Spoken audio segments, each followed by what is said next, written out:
Emancipation Day is celebrated on August 1st every year to commemorate the end of slavery in Trinidad and Tobago.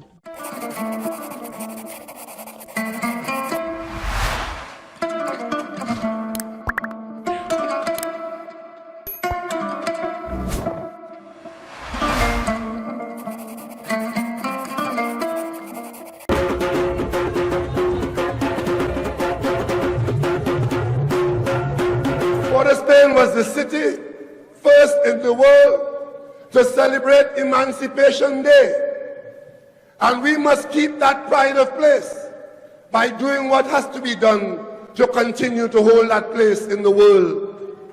A world that has not always been kind to us, but a world in which we have always fought, a world in which we can claim victory. So today, my wife and I join you on this walk. We join you as we reflect. We join you as we demonstrate. Let us go into the streets of Port of Spain in our resplendent beauty and say to Trinidad and Tobago, we of African descent, we are building a nation. We are joining with others. Others are joining with us. But we remember who we are, where we came from, and where we're going. Happy Emancipation to everyone in Trinidad and Tobago.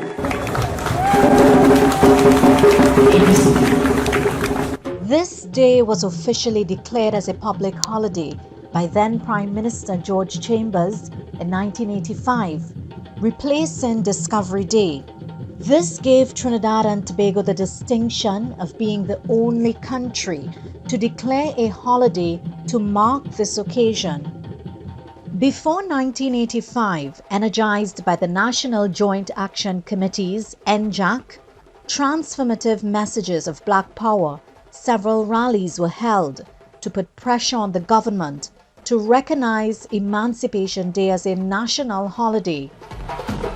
These rallies coincided with community celebrations organized by different individuals and groups.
Among those early organizers were John Cupid, who introduced a street parade in Point Fortin, and Lancelot Layne, who organized a flambeau light procession in Arouca and a street parade in Port of Spain. The traditional African National Association, led by former NJAC executive member Yasu Omawale, first organized celebrations at the Queen's Park Savannah, opposite Whitehall, then moved to Woodford Square, opposite the Port of Spain City Hall. The growing popularity of these events and the advocacy by groups and different individuals led Prime Minister George Chambers on the 150th anniversary of the Proclamation of Emancipation in 1984 to declare that from August 1st, 1985, Emancipation Day would replace Discovery Day as a national holiday in Trinidad and Tobago. In 1992, the Emancipation Support Committee, led by Catherine Cambon and Yasu Omawale, was formed as an umbrella body to give structure to the annual celebrations. Since 1992, with the formation of the Emancipation Support Committee, Emancipation celebrations have grown into a major national festival, second only to Carnival celebrations in Trinidad and Tobago.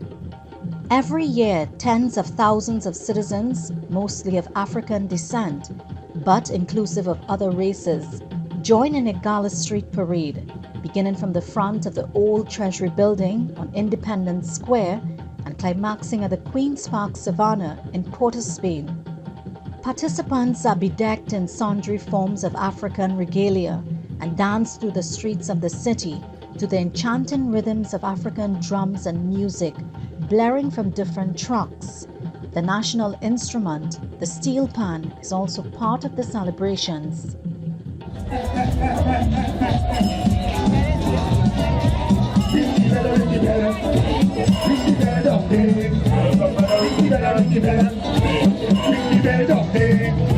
Ring the bell for justice. Ring the bell of pain. Ring the bell for culture. Ring the bell of pain. Ring the bell for freedom.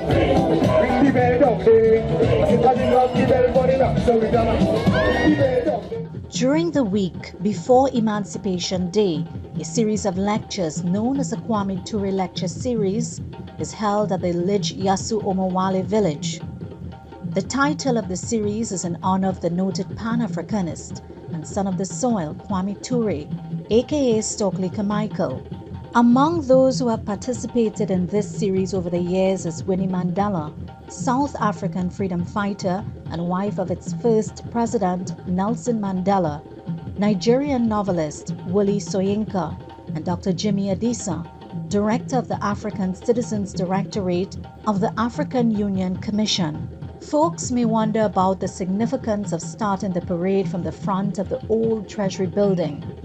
This is a site where the British governor, Sir George Hill, read the Emancipation Proclamation on August 1st, 1834.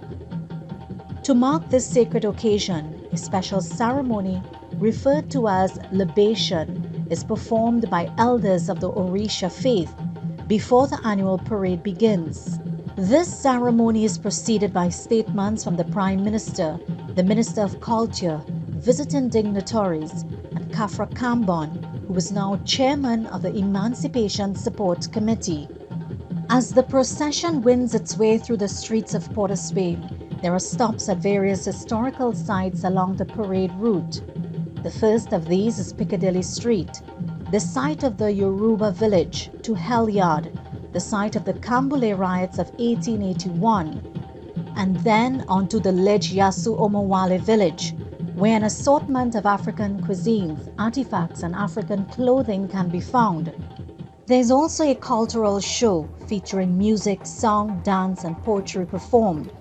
Among the notable members of the diaspora who have performed in the village are Miriam Makeba, Lorraine Klassen, and the National Dance Company of Senegal.